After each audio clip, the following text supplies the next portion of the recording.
માણસે આ દુનિયામાં બે વસ્તુ બનાવી, બાકી બધું એને કુદરતે આપ્યું. હવા, પાણી, સૂર્યપ્રકાશ, ઓક્સિજન, જમીન. બે વસ્તુ માણસે બનાવી, એક ધર્મ ને બીજી ભાષા. અને બહુ શાંતિથી વિચારો ને તો સમજાય કે આ બે વસ્તુએ માણસને જેટલું નુકસાન કર્યું છે ને એટલું દુનિયામાં બીજી કોઈ વસ્તુએ નથી કર્યું. ભાષાનો ઉપયોગ આપણે સામાન્યતઃ કમ્યુનિકેશન માટે નથી કરતા. ખરેખર જો ભાષાનો ઉપયોગ કમ્યુનિકેશન માટે જ કરવાનો હોય ને તો 500 શબ્દો પૂરતા છે. 500 શબ્દોમાં માણસ પોતાનો વ્યવહાર ચલાવી શકે, એનાથી વધારે એને કોઈ વસ્તુની જરૂરત જ નથી. પણ આપણે વધુ ને વધુ શબ્દો શોધીએ છીએ. એનું કારણ શું? એ શબ્દનો આપણે વધુ ને વધુ ઉપયોગ કરવો છે. ઉપયોગ એટલે શું? આપણે સામેની વ્યક્તિને આપણી વાત પહોંચાડવા માટે આ ઉપયોગ કરીએ છીએ? ના, આપણે સામેની વ્યક્તિને આપણી વાત વધુ પ્રભાવી રીતે પહોંચાડવા માટે શબ્દનો ઉપયોગ કરીએ છીએ. મળ્યું એવું કહેવાથી ચાલે તો પ્રાપ્ત થયું એવું શા માટે કહેવું જોઈએ? પણ છતાં આપણે પ્રાપ્ત થયું એવો શબ્દ શોધી કાઢ્યો. મળ્યું એવું કહેવાથી તમે ન સમજો, હું તમને કહું કે મને આ મળ્યું તો તમને સમજાય જ, પણ આપણે પ્રાપ્ત થયું શોધ્યું, આપણે એનાથી ઉપરનો શબ્દ શોધ્યો. એનું કારણ એ છે કે આપણે સામેના માણસને વધુ ને વધુ પ્રભાવમાં લાવીને એને કંટ્રોલ કરવો છે. સંયમ એ કંટ્રોલ નહીં કરવાની પ્રવૃત્તિ છે. તમને કોઈ પણ ક્યારેય પણ એમ કે સંયમ એ કંટ્રોલ કરવાની પ્રવૃત્તિ છે તો મારે એનાથી સાવ કમ્પ્લીટલી કોન્ટ્રાડિક્ટરી વાત કરવી છે કે સંયમ એ કંટ્રોલ કરવાની પ્રવૃત્તિ છે. તમારી સામે કોઈ ખાતું હોય અને તમને એમ થાય કે લાવ એક પાણીપુરી ખાઈ લઉં અને તમે ન ખાઓ, એ સંયમ નથી. તમે બનાવીને આપતા હો ને છતાંય તમને ઈચ્છા ન થાય, તમને એવો વિચાર જ ના આવે કે લાવ એક મોઢામાં મૂકું, એ સંયમ છે. થયેલી ઈચ્છાને મારી નાખવી, દમન કરવું, શમન કરવું એ સંયમ જ નથી. સંયમ એ છે કે તમને ઈચ્છા થાય જ નહીં. સંયમ એ છે કે તમે એ આખી પ્રવૃત્તિમાંથી બહાર નીકળી જાઓ, તમારી મનસ્થિતિ બદલાય. કૃષ્ણએ બહુ સરસ કહ્યું છે કે પરિસ્થિતિ બદલવાથી રાષ્ટ્ર નહીં બને, મનસ્થિતિ બદલવાથી રાષ્ટ્ર બનશે. ચરિત્ર નિર્માણ એ કોઈ એવી પ્રવૃત્તિ નથી કે જેની અંદર તમે સામેના માણસને એક કેપ્સ્યુલ આપો, એ ખાઈ જાય ને એનું ચરિત્ર નિર્માણ થઈ જાય. વિવેકાનંદ જ્યારે શિકાગોમાં ભાષણ આપવા ગયા અને પહેલી વાર એમણે કહ્યું, માય બ્રધર્સ એન્ડ સિસ્ટર્સ. એ આખું એ ભાષણ પૂરું થયું પછી એક બહુ જ સૌંદર્યવાન છોકરી એમની પાસે આવી અને એમણે આવીને કહ્યું કે હું બહુ તમારાથી ઇમ્પ્રેસ થઈ છું. મને એવું લાગે છે કે મને તમારા જેવું એક સંતાન જોઈએ છે. હું તમારાથી એક સંતાન ઈચ્છું છું. તમે વિચારી જુઓ કે મારા જેવું સૌંદર્ય અને તમારા જેવી બુદ્ધિ, આવું જો કોઈ સંતાન જન્મે તો કેટલું અદ્ભુત હશે, એ આ સમાજનું કેટલું ભલું કરશે.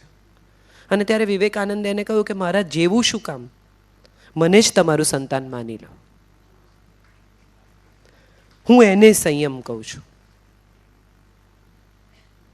ના બેન, આવું કરાય નહીં, આવું વિચારાય નહીં, આવું કશું એણે નથી કહ્યું. એણે એ શરીર માગવા, સ્નેહ માગવા, પ્રેમ માગવા, સંબંધ માગવા આવેલી યુવતીને એનું માતૃત્વ જગાડી આપ્યું. એને સંયમ કહી શકાય. નરસિંહ જાય છે પોતાની દીકરીનું મામેરું કરવા. પત્ર આવ્યો છે શ્રીરંગ મહેતાને ત્યાંથી કે તમારી દીકરીનું સીમંત છે, આવો. નરસિંહ પહોંચે છે અને વડસાસુ એક લિસ્ટ લખાવે છે. તમે જો કોઈ પણ કુંવરબાઈનું મામેરું મેળવીને પ્રેમાનંદનું વાંચી શકો તો એ લિસ્ટ વાંચીને ભલભલાના હજા ગગડી જાય એવું લિસ્ટ છે. સવાસેર કંકુથી એ શરૂ કરે છે અને ક્યાંની ક્યાં પહોંચે છે. અને બધું પૂરું થયા પછી કહે છે કે કંઈ ન મળે તો બે પાણા વહુજી, છેલ્લે કંઈ ના મળે ને તો તારા બાપને કહે છે કે બે પથરા લઈને આવે. દીકરી લિસ્ટ લઈને જાય છે, મહેતાજી બેઠા છે, સાથે 4 સાધુ છે, કંઈ નથી લાવ્યા. અને દીકરી એને લિસ્ટ આપે છે કે આપ્યું છે, જુએ છે, માથા નીચે મૂકી દે છે. અને દીકરી ખૂબ ગુસ્સે થાય છે કે મારી મા કેમ મરી ગઈ, તમે કેમ ના મરી ગયા? મારી મા મરી ના ગઈ હોત ને તો એ ગમે એમ કરીને ઉધારી કરીને આમ કરીને પેલું કરીને પણ આ મામેરું નાનું મોટું એ કરત.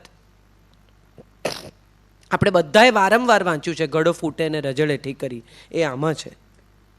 એ મૂળ પ્રેમાનંદમાંથી આવે છે. અને મહેતા કંઈ નથી બોલતા. એક દીકરી બાપને એમ કહે કે તમે કેમ ના મરી ગયા, તેમ છતાં એનો જવાબ આપ્યા વગર એ માથા નીચે એ લિસ્ટ મૂકી દેશે કે તું જા. વાલ કરે છે દીકરીને. અને દીકરી રડતી રડતી જાય છે. મહેતાજી ઊંઘી જાય છે એ લિસ્ટ ઓશિકા નીચે મૂકીને. સવાર પડે છે. કેદારો ગાઈને પાણી ઠંડુ કરવાનો પ્રસંગ છે, એ તો બધાને ખબર જ છે. અને સવારે નાહી ધોઈને સરસ મજાના તૈયાર થઈને તો પહોંચે છે મામેરામાં. છાબમાં તુલસી દલ મૂકે છે અને શંખ ફૂંકે છે અને ઈશ્વરને કહે છે કે તું નહીં આવે ને તો તારું ખરાબ લાગશે, મને કંઈ ફેર નથી પડતો. આપણે કર્મના સિદ્ધાંતની કેવી કથાઓ કરીએ છીએ. આમ કર્મનો સિદ્ધાંત છે ને આમ આવતા જન્મમાં ને આ જન્મમાં પેલા જન્મમાં પૂર્વજન્મના પુણ્ય ને કર્મ ને આ બધાની બહાર નીકળીને જો ખરેખર એકવાર એટલું વિચારીએ કે તમારા દરેક કાર્યનો સાક્ષી જો ઈશ્વર હોય તો તમે ખોટું કરો જ કેમ? હું એમ કહું કે મારું આ મામેરું જ નથી, આમાં હું કંઈ કરતો જ નથી, હું કરતા છું જ નહીં. એ કરતા ભાવ એણે સગી દીકરીમાંથી કાઢી નાખ્યો છે. અરે રે મારી દીકરીનું શું થશે એવો એને વિચાર નથી આવતો. આ તારું કામ છે, કર આવીને. એ એટલો બધો ઈશ્વર સાથેના એકાકાર હોવાનો ભાવ છે. લોકો શું બોલે છે, નાગરી ના થશે છે, કશાયથી એને ફેર નથી પડતો. એ સંયમ છે. એણે પાછા ફરીને એકવાર જોયું નથી કે લોકો શું બોલે છે. એનું ધ્યાન તો સંપૂર્ણપણે એમાં છે કે પેલો આવે અને હું એના દર્શન કરું. મામેરું લાવે તો સારું, ન લાવે તો વધારે સારું, મને કંઈ ફેર નથી પડતો. દરેક વખતે જ્યારે જ્યારે આપણે આ વાતમાં ઉતરીએ છીએ અથવા જ્યારે જ્યારે આપણે સંયમની વાત કરીએ છીએ અથવા જ્યારે જ્યારે આપણે કંટ્રોલની વાત કરીએ છીએ અથવા જ્યારે જ્યારે આપણે વિરક્તિ અનાસક્તિની વાત કરીએ છીએ, એ દરેક વખતે આપણી અંદર ક્યાંક કશેક નાનકડો અહંકાર છે, હું છોડું છું નો ભાવ છે. આપણે ભગવાનને ત્યાં જઈએ ને ત્યારે બાર્ટર બહુ કરીએ. તું મને આમ આપ તો હું તને આમ આપું.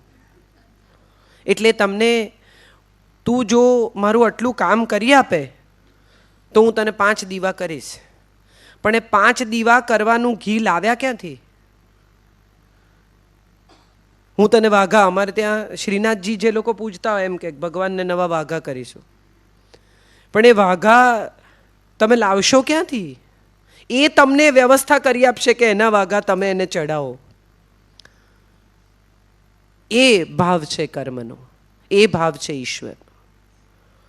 જ્યારે જ્યારે અનાસક્તિની વાત આવે ત્યારે મને બહુ રસ એટલા માટે પડે છે કે અનાસક્તિની વાતો આપણે બધા બહુ કરીએ છીએ, પણ અનાસક્તિ ખરેખર જો કેળવવાની આવે ને તો આપણામાંથી ભાગ્યે જ કોઈ એ કક્ષાની અનાસક્તિ કેળવી શકે જે કક્ષાની અનાસક્તિ શ્રી કૃષ્ણએ બતાવી. તમે વિચારો કે એક સુરાજ્યનું નિર્માણ કર્યું. એ સુરાજ્ય શું? 22 વર્ષનો 21 વર્ષનો એક છોકરો સાંદીપનીના આશ્રમમાંથી બહાર નીકળ્યો. કોઈ પણ એક યુવાન ગ્રેજ્યુએટ થઈને નીકળે એવી રીતે બહાર નીકળ્યો. ત્યારે કોઈ પણ એક યુવાનની જેમ એના મગજમાં હતું કે મારા બાપાના બિઝનેસમાં નથી જવું, આ માખણ હું નહીં વેચું. આજે આપણો દીકરો આપણને એમ કહે કે આ તમારા પ્રેસ પર બેસવા હું નહીં આવું, કે આ તમારી ફેક્ટરી પર બેસવા હું નહીં આવું, મારે તો બીજું જ કંઈ કરવું છે. એવી રીતે એણે પણ એના પિતાને કહ્યું કે આ માખણ વેચવા હું નહીં આવું. તમે જે માખણ 2 રૂપિયે વેચી કાઢો છો એ માખણ ત્યાં અમૂલમાં પેલો 22 રૂપિયે વેચે છે. આ સાદી આજના કન્ટેમ્પરરી વિષય સાથે તમે આને જોડો તો આટલી જ વાત છે કે જે દહીં દૂધ ઘી આ ગોપ લોકો અહીંયા ઉત્પન્ન કરતા હતા એ બધું જ કંસ એનું બહુ હેવી દાણ લેતો હતો. બરાબર? દાણ ઇઝ વેરો, ટેક્સ, હાઉએવર. સો આ લોકો 2 રૂપિયામાં વેચતા હોય એને પેલો 22 રૂપિયામાં વેચતો હતો. તો આ જે ડિફરન્સ હતો, ક્લાસ ડિફરન્સ, એમાંથી લોકોને બહાર કાઢવાના. આ ક્લાસ ડિફરન્સમાંથી લોકોને બહાર કેવી રીતે કઢાય? તો સૌથી પહેલાં એણે એમ નક્કી કર્યું કે એન્વાયરમેન્ટ ક્લીન કરો. કેવી રીતે ક્લીન કરો? કે આ યમુનાના પાણીમાં જે કાલીય વસે છે એને તમે અહીંથી બહાર કાઢો. જેટલો સાત્વિક અથવા જેટલો વૈજ્ઞાનિક જૈન ધર્મ છે, એટલી જ વૈજ્ઞાનિક અને એટલી જ સાત્વિક બીજા ધર્મોની કથાઓ છે. પણ એ ધર્મોની કથાઓ જેમ જૂની થતી ગઈ, એમાં એમ જૂની વાતો સાથે બીજી વાતો ઉમેરાતી ગઈ અને એ વાતોને લોકો ભૂલી ગયા. ઇસ્લામની વાત કરીએ તો સૌથી વધારે વુમન એમ્પાવરમેન્ટ જો કોઈ ધર્મમાં હોય તો એ ઇસ્લામમાં છે. મહેર કબૂલ કરવામાં આવે છે લગ્ન વખતે. જો ડિવોર્સ થાય તો આ સ્ત્રીધન એને ચૂકવી આપવાનું, એ મહેર છે. લગ્ન જ્યારે નક્કી થાય ત્યારે નક્કી કરવામાં આવે છે કે ફલાણા ફલાણાના દીકરા સાથે આની દીકરીના વલ્દ આટલી મહેર કબૂલ કરવામાં આવે છે. તને કબૂલ છે? અને પેલો એમ કે હા મને કબૂલ છે, તો આ લગ્ન થાય. અને જો ડિવોર્સ થાય તો આ મહેર ચૂકવી આપે તો જ એ તલાક સાચા ગણાય અથવા તો જ એ તલાક સ્વીકારવામાં આવે. આ વુમન એમ્પાવરમેન્ટ આજથી આટલી સદીઓ પહેલાં કરવામાં આવ્યું, એ આપણે ભૂલી ગયા. પેલા 3 વાર તલાક તલાક તલાક આપણને યાદ રહ્યા. જ્યારે જ્યારે કોઈ પણ ધર્મની વિભાવના કરવામાં આવે છે, કોઈ પણ ધર્મની વ્યાખ્યા કરવામાં આવે છે, કોઈ પણ ધર્મની સંસ્થાપના કરવામાં આવે છે, ત્યારે એ સંસ્થાપના, એ વિભાવના, એ વ્યાખ્યાની પાછળનો વિચાર હંમેશા સંયમનો હોય છે, હંમેશા કંટ્રોલનો હોય છે. કયા કંટ્રોલનો? માણસોને કંટ્રોલમાં કરવાનો, લોકોને અફીણ આપવાનો. આ રાધેમાં આપણને બધાને ખબર જ છે, મિની સ્કર્ટ પહેરીને ફોટા પડાવે અને એને લોકો પગે લાગે. આસારામજીના વિડીયો જેમણે જોયા હશે એ બધાને સમજાયું હશે કે આને ગુરુ કેમ કહેવાય. હું તો બાપુને ત્યાં ગઈ હતી ને બોલી આવી કે આપણે 3 જણાને બાપુ તરીકે ઓળખીએ છીએ, એક ગાંધીજીને, એક મુરારી બાપુને ને ત્રીજા આસારામને. પણ એમાંથી કયા બાપુ સાથે આપણો સંબંધ છે તો આપણે જ નક્કી કરીએ ને. આપણે કોને બાપુ કહેવા છે એ આપણે નક્કી કરીએ, એ નક્કી ન કરે. અને એ નક્કી કરવાની આવડત, એ નક્કી કરવાનો અધિકાર, એ નક્કી કરવાની બુદ્ધિ, એને હું સંયમ કહું છું. કોઈ અમુક વર્ણના લોકો હોય એ તો દરેક ચોખ્ખા કપડાં પહેરેલા માણસને પગે લાગે. એને ખબર નથી આમાંથી કોણ કયા વર્ણનું છે. એને માટે તો બધા જ મોટા માણસ છે. એક વાઘરણ હતી, એના વાઘરીનું મૃત્યુ થયું. એટલે વાઘરણે નક્કી કર્યું કે હું સતી થઈશ. એ સમયે બધા ઉચ્ચ વર્ણના લોકો સતી થતા હતા, તો એણે કહ્યું હું પણ સતી થઈશ. એટલે બધાએ એને સમજાવી કે ભાઈ રહેવા દે, આમાં પડાય નહીં, આ બધું નકામું છે. અમે ગઈકાલે પણ કહી હતી વાત. અને પેલી વાઘરણે કહ્યું કે ના, મારે તો સતી થવું જ છે. એટલે બધાએ પંચે સમજાવી, માણસોએ સમજાવી, ઘરના લોકોએ સમજાવી, પણ કંઈ માની નહીં કે ના હું તો સતી થઈશ. એટલે કે ભલે, જેવી સતીમાની ઈચ્છા. બીજે દિવસે સવારે ઢોલ ત્રાંસા વાગે, એ તો સુંદર દુલ્હનનો શણગાર કરીને નીકળી. પાછળ પાછળ આખું ગામ, આગળ આગળ બેન ચાલે, એની આગળ એના પતિની નનામી ચાલે ને બધું હે હે હે કરતા બધા નીકળ્યા. સતીમાનો જય, સતીમાનો જય. પહોંચ્યા, સૂતા ત્યાં. પેલા એમને સુવડાવ્યા, એમના પતિના શબને. વાઘરણે એમને ખોળામાં લીધું, વાળ છૂટા મૂક્યા, અગ્નિદાહ દીધો ને જેવી પહેલી ઝાડ લાગી એવી મારી કૂદકોને નીકળી ગઈ. એટલે એ જેવી ભાગી એટલે એની પાછળ ગામ ભાગ્યું. ગામ કેમ ભાગ્યું? કે હવે તો થવું જ પડે. આટલે સુધી પહોંચ્યા પછી તું છટકી જાય એ કંઈ ચાલે બાલે નહીં. એટલે વાઘરણને માંડ માંડ પકડી. એટલે એણે કીધું ઉભા રહો, ઉભા રહો, મારી વાત સાંભળો. તો કે મેં સતી થવાનું નક્કી કર્યું. તો કે હા કર્યું. કે મેં આટલો મોટો ઉત્સવ કર્યો. તો કે હા કર્યો. કે મેં તમને બધાને આવી રીતે ભેગા કર્યા, ગામ જમાડ્યું. તો કે હા જમાડ્યું. તા પર બેઠી. તો કે હા બેઠી. વાઘરીનું ખોળ માથું મારા ખોળામાં લીધું. તો કે હા લીધું. તો કે આપણી નાતમાં આટલું કોણે કર્યું છે? અહીંથી સંતોષ માનો.